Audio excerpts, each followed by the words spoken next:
মাছের রেজালা বানানোর জন্য কড়াইয়ে তেল গরম করে নুন মাখিয়ে রাখা মাছগুলো দিয়ে উল্টে পাল্টে ভেজে তুলে নিলাম।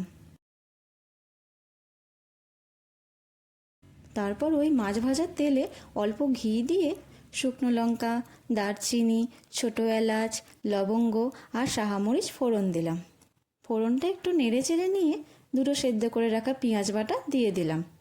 তারপর দিলাম আদা রসুন বাটা। পেঁয়াজ আদা রসুন কিন্তু কোনোটাই বেশি ভাজা হবে না। আদার গন্ধ চলে গেলে দিয়ে দিলাম কাজু বাদাম বাটা আর ফেটিয়ে রাখা টক দই।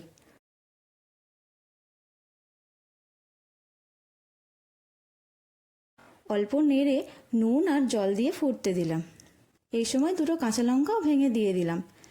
ভেজে রাখা মাছগুলো দিয়ে ঢেকে দিলাম। কিছুক্ষণ পর ঢাকনা খুলে পরিমাণ মতো চিনি, অল্প জায়ফল গুঁড়ো আর শাহামরিচ ছড়িয়ে একটু কেওড়ার জল আর গোলাপ জল দিয়ে স্ট্যান্ডিং টাইমে রেখে পরিবেশন করলাম মাছের রেজালা।